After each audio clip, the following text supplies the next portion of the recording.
네, 방금 들어온 속보입니다. 자, 무인기로 추정되는 비행체가 군사 분계선을 남하했다라는 내용의 속보가 들어와 있습니다. 오늘 오후 4시쯤 벌어진 일인데요. 자, 철원 지역에서 있었던 일입니다. 자, 군은 절차에 따라서 경고 방송을 하고 경고 사격까지 했고요. 자, 우리 군은 북쪽으로 기관총 90여 발을 발사해서 대응 사격을 했습니다. 자, 북한군 무인기일 가능성이 높은 것으로 추정이 되고 있는데 우리 군 지금 모든 정보 자산을 동원해서 정확한 경위를 조사하고 있습니다. 그리고 이와 함께 대공 감시를 강화하고 경계 태세를 계속 유지하고 있다라고 확인되고 있습니다. 자, 북에서 비행체가 넘어온 것은 지난해 1월 이후 처음인데요. 지난해 1월 무인기를 남한에 내려보냈다가 이 불시착한 무인기가 발견되면서 굉장히 시끄러웠었죠. 자, 그래서 이번에도 무인기를 보낸 게 아니냐라고 추정이 되는데요. 오늘 오후 4시 철원에서 미확인 비행체가 휴전선을 넘었고 우리 군이 경고 방송 후 대응 사격을 했다라는 내용까지 저희가 전해드렸습니다. 김종봉 교수님, 자, 나오시자마자 제가 이 속보가 들어와서 잠깐 소개를 해드렸는데 자, 어떤 상황으로 지금 알고 들어오셨습니까? 지금 이 상황은 어떤 상황에 가깝죠? 네, 뭐 북한 무인기가 맞을 것 같고요. 네. 작년 1월 이후에 무인기가 넘어온 게 최초라는 것은 네. 제가 볼 때는 적당한 표현은 아닌 것 같습니다. 무인기가 많이 넘어왔는데 네. 우리가 적발해서 총을 쏘는 것이 이번에 처음이다 이렇게 표현하는 게 맞을 것 같고 네. 우리는 뭐 위성 정보라든가 유투기라든가 여러 가지 자산을 가지고 북한 지역을 들여다보지만 네. 북한은 우리 남쪽에 대해서 이 들여다볼 능력이 거의 없습니다. 네. 그래서 값이 싸고 그 전방 지역의 동향을 파악할 수 있는 제일 좋은 방법이 네. 값싼 한 몇십만 원짜리 또는 몇천만 원짜리 이런 무인기를 보내가지고 이 사진을 찍어서 네. 동향을 파악하는 것인데 그것 중에 하나가 요번에 이제 운 좋게 네. 레이더에 포착됐고 우리 초병이 K3 기관총을 이제 사격한 게 이제 네. 이 현 상황의 전부인 것 같습니다. 네, 알겠습니다. 저희가 또 자세한 내용이 확인되는 대로 저희 뉴스 또는 이어지는 종합 뉴스에서 상세한 내용을 더 전해드리도록 하겠습니다. 계속해서 오늘 7번째, 8번째 소식을 계속 알아보도록 할 텐데요. 문재인 대통령이 프란치스코 교황에게 친서를 보냈다라고 확인이 됐습니다. 네. 자, 친서 어떤 내용이 포함이 되어 있답니까? 네, 굉장히 이례적이죠. 교황청에 직접 친서를 보낸 내용이 이렇습니다. 네. 프란치스코 교황의 2014년 방한에 대한 감사, 그리고 남북 화해와 평화를 위한 새 정부의 노력이 결실을 맺을 수 있도록 기도해달라고 부탁했다. 당연히 문 대통령이 독실한 가톨릭 신자이기 때문에 어떤 개인적인 소망과 염원을 담아서 기도를 부탁했다고도 볼 수 있지만 네. 대통령이 직접 보낸 친서라는 점에서는 어떤 중추적인 역할을 좀 물밑에서 해주기를 바라는 그런 소망도 저 안에 묻어있다고도 볼 수 있겠죠? 네. 오늘 아침 보도해 보니까 일부 언론에서는 네. 남북 정상회담을 좀 중재를 해달라 이런 내용이 포함됐다라는 보도가 나오기도 했었는데 어떻습니까? 그런 내용이 포함되어 있었던 게 맞습니까? 남북 정상회담 얘기는 뭐 사실이 아닌 걸로 확인이 됐습니다. 네. 더군다나 이제 교황청에서 남북 정상회담 정도를 이렇게 주선할 수 있는 그런 입장은 아니라고 네. 생각이 됩니다. 이 교황청은 일단 남북한 동시수교국이고 명목상으로 주 북한 대사도 있습니다. 네. 있고 북한에서도 교황청 대사가 있긴 합니다만은 그다음에 이제 가끔 가다 보면은 교황청에서 남북한 관계를 이렇게 개선시키는 역할을 과거에도 한 사례가 있긴 네. 있습니다. 그래서 대통령께서 특사를 보내서 친서를 이렇게 교황청에다 보낸 것 같습니다. 네. 그런데 이 교황청 특사단, 네. 자, 어떤 일정으로 지금 친서를 가지고 갔는데 교황을 직접 만나기도 할 예정입니까?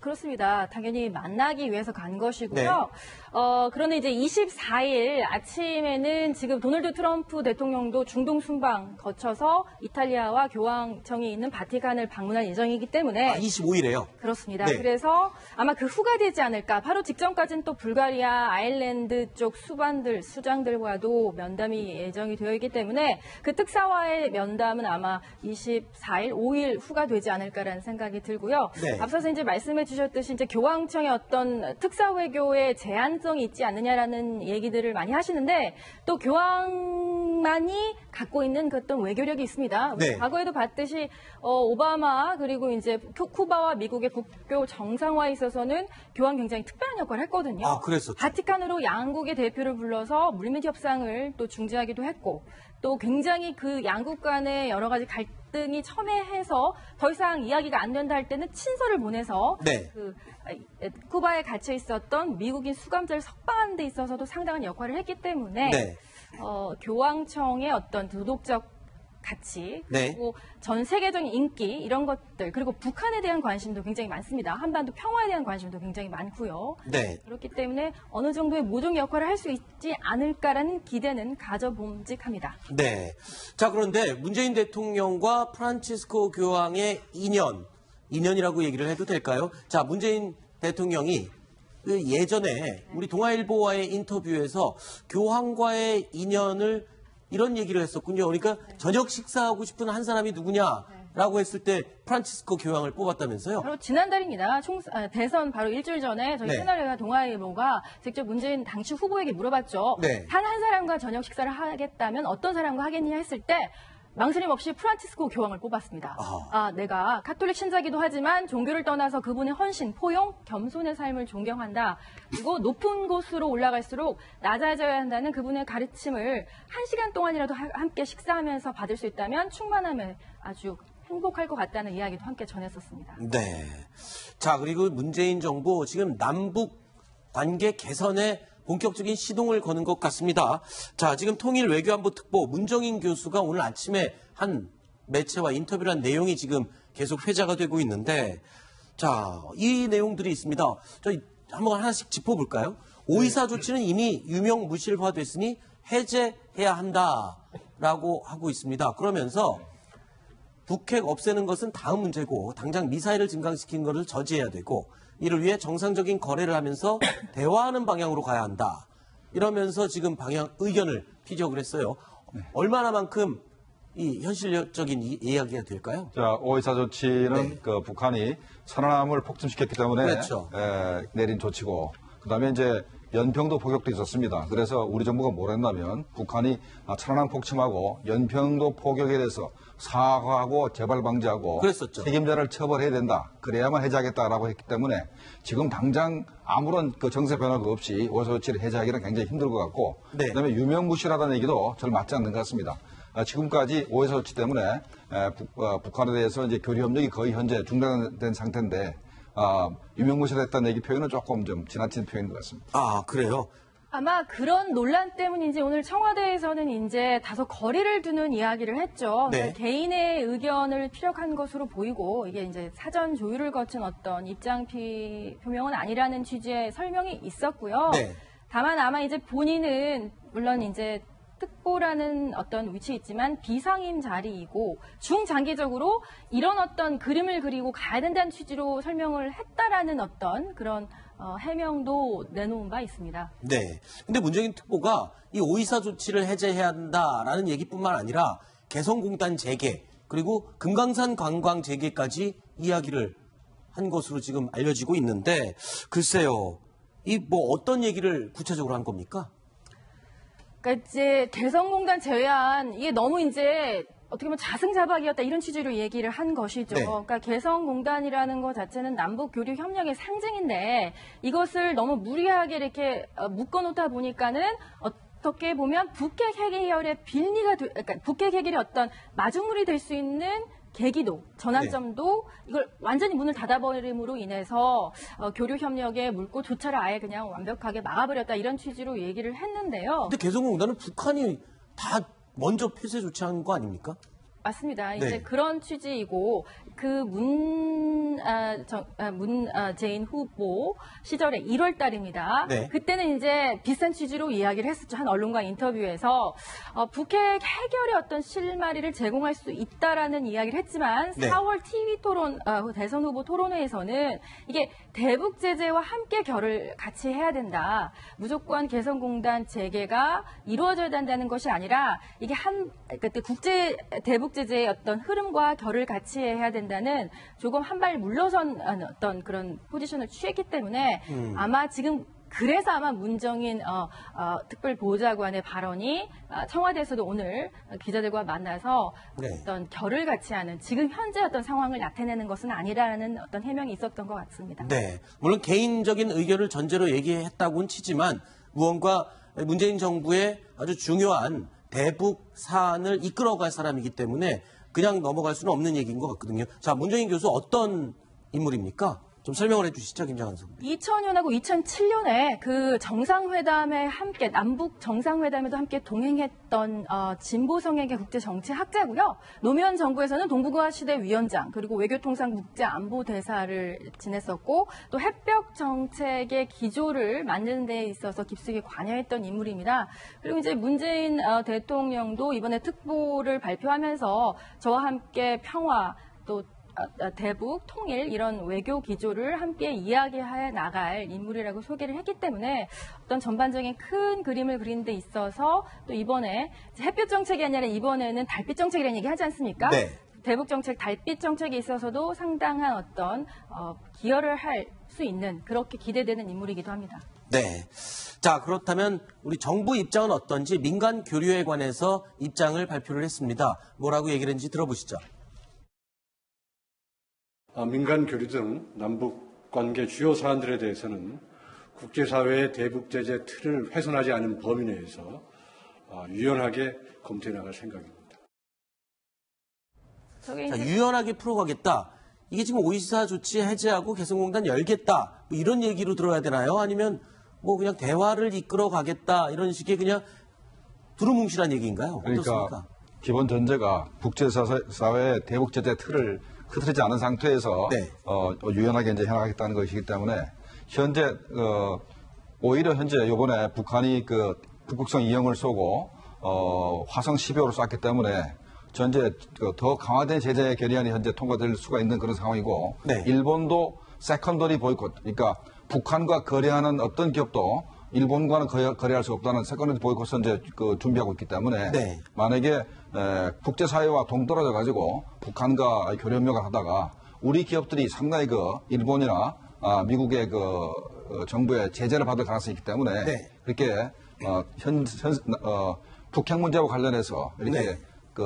진전된 그런 회담이 없는 상태에서 네. 일방적으로 이렇게 개성공단을 제기하거나 하기는 굉장히 힘든 상황이라 생각이 됩니다. 네. 북한이 이제 4차, 5차 핵실험을 한 뒤에 국제사회가 이제 대북제재 결의안을 통과시키지 않았겠습니까? 네. 국제법적인 효력을 갖고 있는 건데요. 그렇기 때문에 현재 북한과의 어떤 금융계좌 개설이라던가 네. 또는 개성공단에서 일하는 북한 노동자들에게 돈을 주려면 계좌를 개설해야 되지 않겠습니까? 그렇죠. 근데 그런 계좌가 나갈 수도 없고 입출금이 금지가 되는 사실상 그런 상황이고요. 그러면 그쪽에다가 직접 캐시, 그러니까 현금을 줄 수 있느냐? 또 그것도 안 됩니다. 왜냐하면 뭉칫돈을 또 북한에 줄 수 없는 것이 대북제재위원회에서 유엔에서 네. 지금 이야기하고 있는 것이기 때문에 상당히 어떻게 보면 현재로서는 개성공단 재개가 현실적이지 않다고 볼 수 있고요. 네.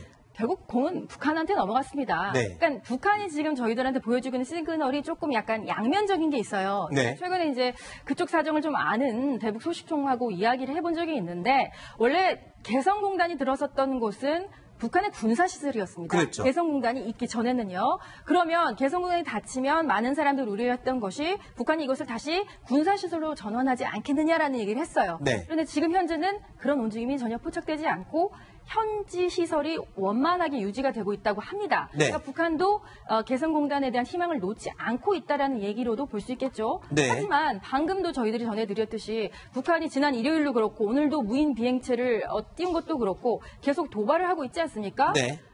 아무리 대북 유연한 정책을 편다 하더라도 문재인 정부도 이미 피력했듯이 북한이 도발하고 핵개발 계속하고 미사일 계속 쏘아 올리면 남북 간의 교류가 어렵다는 측면이기 때문에 네. 이런 부분에 있어서 북한에게 공이 넘어갔다. 그래야 뭐 대북 제의를 하든 금강산 관광을 하든 가능성이 있다고 보여집니다. 네.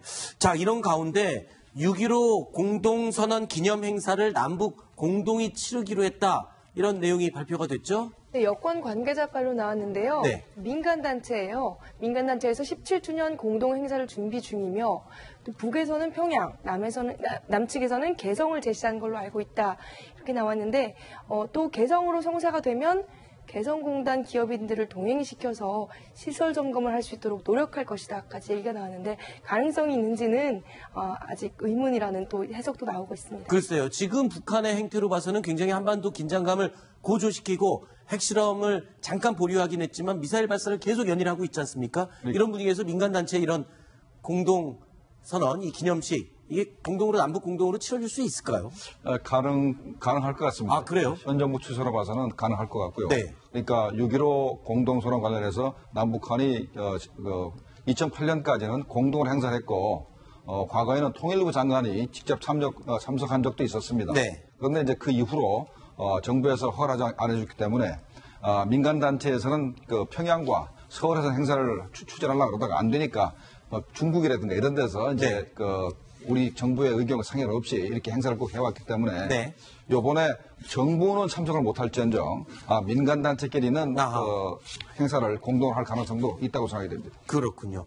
자, 일단 남북 민간교류 확대 움직임과 관련해서는요. 지난 대선 TV 토론회 때도 문재인 대통령 당시 후보 입장으로 의사를 밝힌 적이 있었습니다. 어떤 내용을 전했었는지 함께 다시 한번 확인해 보시죠. 개성공단이 재개되는 것은 적어도 대화 국면, 북핵 폐기 문제가 협상 테이블로 들어가서 이제는 대화가 되는 그런 국면이 돼야만 가능하지 않겠습니까? 유엔 제재의 결의 위반이 아니다. 그래 보십니까? 실제로 유엔의 대북 제재 속에는 원래 포함되지 않았지만 그러나 대량으로 현금이 결제될 수 있으니 그런 부분에 대해서는 국제적인 제재하고 보조를 맞춰야겠죠. 무조건 제기하자는 것이 아닙니다. 자, 이 개성공단 북한 입장에서는 이 달러벌이 이 덩어리로 큰 돈을 달러를 벌 수 있는 유일한 창구 아니었습니까? 그러니까 지금 홍준표 당시 후보도 그 얘기를 하는 건 아닙니까? 유엔에서는 지금 경제적으로 북한의 돈줄을 쥐고 세컨더리 보이콧까지 동원해서 막고 있는 상황에 우리가 개성공단을 열어주면 유엔 결의에 위반하는 게 아니냐 이런 논리거든요. 근데 실제로 어떻습니까? 개성공단이 작년 2월 달에 이제 폐쇄됐죠. 네. 그 이전까지 이렇게 2015년도 정도 되면은 북한에 거의 한 1억 불 가까이 그렇죠. 돈이 들어갔습니다. 그게 이제 유엔 제재 사항에 북한에 묵지 돈이 들어가는 것을 이제 제재하기로 되어 있습니다. 그리고 또 아까도 말씀드렸지만은 미국과 또 일본이 세컨더리 보이콧을 이제 하려고 이제 움직이고 있기 때문에 만약에 우리가 일방적으로 미국과 일본의 뜻에 반해서 일방적으로 개성공단을 제기한다면 아마 상당한 외교적인 어려움에 봉착할 겁니다. 더군다나 이 정부가 국가안보실장도 외교관 출신을 임명을 했고 또 외교부 장관도 유엔 무대에서 이렇게 성장한 강경화 장관을 후보자로 이렇게 임명하지 않았습니까? 네. 그래서 결국은 보면은 국제적인 그런 협조에 의해 가지고 북핵 문제 해결하려고 그러는데 우리가 일방적으로 국제사회와 이제 동떨어져서 남북 관계를 먼저 개선한다면 문제가 생기지 않겠다는 생각이 됩니다. 네. 저는 이제 이런 생각도 해봤습니다. 이건 철저한 저의 이제 개인적인 사견인데 네. 김정인 특보의 발언이 논란이 되고 있다. 과연 이 시점에 개성공단 재개라는 얘기가 웬 말이냐 이런 비난 여론이 있잖아요. 근데 저는 이제 바티칸에 특사를 보내고 또 이런 어떤 물밑에서의 움직임을 암시하는 듯한 이야기가 나오는 것은 네. 결국은 대북 특사를 파견하기 위한 일종의 모종의 어떤 분위기 메이킹이 아닐까 그런 취지에서 이제 문 특별 보좌관도 그런 발언을 한 게 아닌가 싶고요. 네. 이제 8.15도 있고 9.19도 있고 추석도 있고 이산가족 상봉도 있고 여러 가지 모멘텀을 만들 수 있는 6.15는 조금 임박하긴 한데요. 그런 행사들이 많기 때문에 올해 또 이런 이야기도 들립니다. 워싱턴에서는 트럼프 행정부 내에서도 당신이 상상할 수 없을 만큼의 수준의 그 대북 어떤 협상까지는 아니지만 북한과의 대화를 원하는 목소리가 있다는 얘기도 전에 들었거든요. 네. 전에 들은 바 있거든요. 그렇기 때문에 그런 어떤 일련의 움직임을 함께 본다면 올해 상당히 물밑에서의 움직임이 많이 있을 거라는 생각을 해봅니다. 네. 자, 유엔 이 대북 제재 결의안 내용을 우리가 개성공단을 열어줄 경우에 위반한 게 될 수도 있다. 이런 논란을 감안할 때 정부의 움직임보다는 대화의 물꼬를 트기 위해서는 그만큼 민간 교류의 움직임이 훨씬 더 지금으로서는 중요한 그 모멘텀이 될 것 같은데, 자, 그래서일까요? 지금 굉장히 주목받고 있는 민간 교류 단체가 있다면서요. 태권도하고 연관이 있다고 하던데요.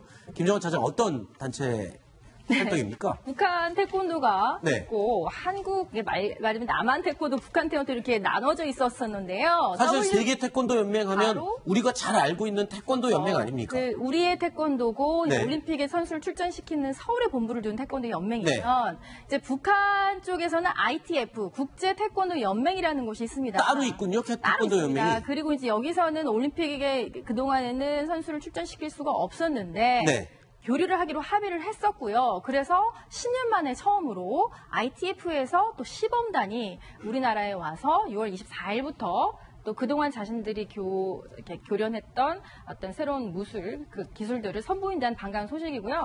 문재인 정부 들어서 첫 스포츠 교류이기 때문에 네. 어떤 민간 교류에 물꼬를 틀 수 있지 않을까 이런 기대감이 나오고 있습니다. 네. 그러니까 ITF가 최홍이라는 우리 군의 육군 소장을 했던 사람이 네. 캐나다로 망명해서 가서 이제 만들었습니다. 근데 지금 저 양반이 원래 우리 태권도 WFT에 우리 태권도를 만드는데도 상당한 역할을 했던 분이고 그런데 이제 과거에는 우리 태권도도 세계 전체에서 위상이 확실치 않았습니다. 이렇게 위상이 확실치 않았기 때문에 네. 북한을 포용할 수가 없었는데 이제는 뭐 전 세계 올림픽 정치 종목이 돼 있고 해서 북한의 ITF를 이렇게 끌어안을 수 있는 힘이 생긴 겁니다. 네. 그래서 이제 우리 행사에 ITF를 초청을 하고 또 북한도 더 이상 우리하고 싸워봤자 더 이상 득이 없기 때문에 일단 뭐 고개를 숙이고 우리하고 협조를 하고 이렇게 공동 시범을 하고 하는 상황까지 이렇게 발전한 것입니다. 네. 세계 태권도 연맹 그리고 국제 태권도 연맹, 남과 북이 태권도 연맹을 각각 갖고 있었는데, 자, 그럼 북한의 태권도와 남한의 태권도가 뭐 좀 다릅니까? 겨루기하고 네. 품새가 좀 다릅니다. 그렇기 때문에 그래요? 통합하기 거의 불가능한 상태까지 아하. 이제는 거의 다른 무술이 됐을 정도로 달라져 있군요. 저도 궁금해서 좀 여쭤봤는데요. 태권도 네. 하시는 분들 얘기 들어보니까, 그러니까 이제 우리 태권도는 약간 스포츠다운 그런 거라면 네. 북한 쪽은 정말 살인 병기가 될 수 있는 아하. 굉장히 전투적이고 굉장히 매섭다라는 그런 큰 차이가 있다고 해요. 그래서 네. 기회가 되신다면 시청자 여러분도 가서 한번 직접 보시는 것도 방법일 것 같습니다. 네, 알겠습니다. 자, 그리고 이 중국이 극비 핵시설을 관영 TV를 통해서 일반에 공개를 했다고요? 어떤 시설이고 어떤 내용이었습니까? 지금 화면에 나오는 저 내용입니까? 네, 그렇습니다. 굉장히 이례적이죠. 어떻게 네. 보면 굉장히 베일에 가려져야 되는 극비에 이루어지는 어떤 군사 훈련이 네. 된 건데요. 이게 심지어 CCTV라는 중국 방송을 통해서 핵시설을 하는 훈련이 공개가 전격된 겁니다. 그러니까 ICBM 대륙간 전략 탄도 미사일을 가지고 있는 부대. 근데 이제 다 지하에 있다면서요? 이게 어떤 부대고 어느 정도의 규모의 부대가 공개가 된 겁니까? 이게 1959년부터 네. 북한이 미국과 또는 이제 소련과 전쟁하기 위해서 그러니까 일단 타격을 받아도 핵무기로 네. 타격을 받아도 이 땅속에서 견딜 수 있고 네. 보복을 할 수 있는 그런 시설을 만들었습니다. 그래서 땅속 1km, 땅속 1km고 안에 그 내부 시설은 5,000km 된다 그럽니다. 5,000km요? 어마어마한 거죠. 이게 연장으로 다 치고 5,000km 된다 그러는데 지하의 땅굴이 길이가 5,000km까지 어마어마합니다. 거대한 그런 부대군요. 거대한 도시라 봐야 되고 네. 현재 우리가 알고 있는 소림사가 있는 네. 숭산 지하에다 이렇게 만들었다 그럽니다. 네. 화강암식으로 만들었기 때문에 일단 핵무기로 공격을 해도 일단 생존성이 높기 때문에 반격할 수 있는 그런 시설을 갖추고 있습니다. 자, 저희가 이 ICBM 여단 어떤 여단인지 한번 대충 정리를 해봤는데, 자, 미사일군 휘하, 전략 핵미사일 부대로 돼 있고, 둥펑 미사일 하면은 이게 항공모함 잡는 미사일 아닙니까? 동풍은 이제 탄도 미사일을 전체를 동풍이라고 합니다. 그렇군요. 자, 제1정예부대. 중국군의 조커다라고 표현을 하는데, 이거는 왜 그렇습니까? 왜 이런 표현을 쓰는 건가요? 글쎄요, 조커라는 표현을 쓴 게 좀 그런데요. 그러니까, 그러니까 어떤 경우를 하더라도, 생존성이 높기 때문에 네. 중국이나 러시아나 핵무기를 가진 국가가 아무리 중국을 공격을 해도 살아남아서 결국은 보복할 수 있는 그런 조커 같은 역할을 한다라고 해서 이제 조커라는 표현을 쓴 것 같습니다. 그렇군요. 그런데 이렇게 지하에 극비리에 지어놓은 엄청난 규모의 부대를 계속 숨겨놔야지. 이걸 왜 공개한 겁니까? 이게, 그러니까 제가 앞서서 CCTV라는 그 국영 매체를 통해서도 이걸 방송을 했다고 했잖아요. 방송 이름이 뭔지 아세요?